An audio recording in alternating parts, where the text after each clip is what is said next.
Assalomu alaykum azizlar. Opchamiz o'zlari yaxshi inson bo'lganlar, o'zlari oliy ma'lumotli, o'zlari juda ko'pchilikka yordami tegib yurganlar. 4 yil mobaynida mana hozir hamma narsalarni sotib o'tganlarini aytib o'tishdi. Hozirda juda qiynalyaptilar. Har birimizni opamiz bor, opchamiz bor, singlimiz bor. Onalarini oldida farzandlari so'lib boryaptilar. Ko'rib turibsiz, qari onaxonimiz har bitta juda katta insonlar oldiga borib, uylarining oldiga borib, har kuni o'tirib qaytib kelyaptilar. Bormagan joylari qolmabdi. Bu videoni chiqarishimizdan maqsad ularga yordam berishlik maqsadida, xudo xolisa karta raqamlarini o'zlarinikini qo'yamiz.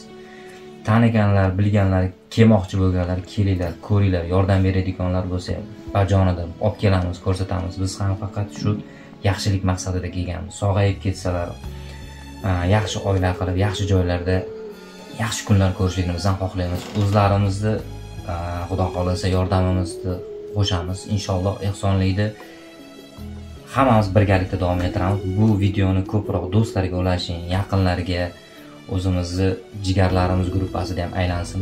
Opamizni Hindistonda operatsiya qildirishligi uchun 30 ming AQSh dollarini so'rashibdi. Lekin hattoki mana shu yashab turgan uylarini ham sotuvga qo'yishgan, mol-hollari bo'lgan mol-hollarni ham sotishgan. Hozirda o'ta qiyin ahvolda. Hozir ham mana o'zimiz ko'rib turibmiz. Suv ichsa ham qayt qilyaptilar. O'simta tarqalib ketib, butun tanani qaplab boryapti. Jonlari azobda. Kelganimizdan bu yog'iga o'zimiz ham qarab tura olmayapmiz, chidab tura olmayapmiz. Har kimda ham opa-singlisi bor, aka-ukalari bor. Agar bunaqangi holatda bo'lsa, men o'ylaymanki, hech kim ham qarab tura olmaydi. Onalari ham kelganimizdan bu yog'iga yig'lab bo'lgan voqeani aytib beryaptilar. Imkon qadar mana shu Saxovat Besha ko'ngilli insonlardan iltimos qilib so'raymizki, shu opamizni Hindistonga olib borib operatsiya qilsa yaxshi bo'lib ketarkanlar. Imkon qadar mana shu o'zimizni Telegram sahifalarimizda, Instagramlarga, postlarga qo'yib beringlar. Bu ham ehsonga yordam bo'ladi. Imkon qadar yordam beraylik azizlar. Imkoni bo'lmaganlardan iltimos qilamiz, shu videoga like, podpiska bosib qo'yib, Shirin Saxovat kanaliga obuna bo'lib qo'ying. Qolaversa, opamizni o'zlarini ishlab turgan telefon raqamlarini qo'yamiz.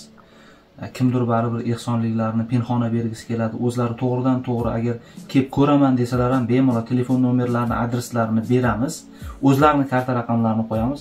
Agar o'zimiz olib borib beramiz ehsonlikni deyishayotgan aka-ukalarimiz, opa-singillarimiz bo'lsa, to'g'ridan to'g'ri o'zlari yetkazirish mumkin. Biz xolisona keldik. Biz ham mana shu opamizni yaxshi bo'lib ketishligiga sababchi bo'lib qolaylik degan maqsadda bu videoni chiqaryapmiz azizlar.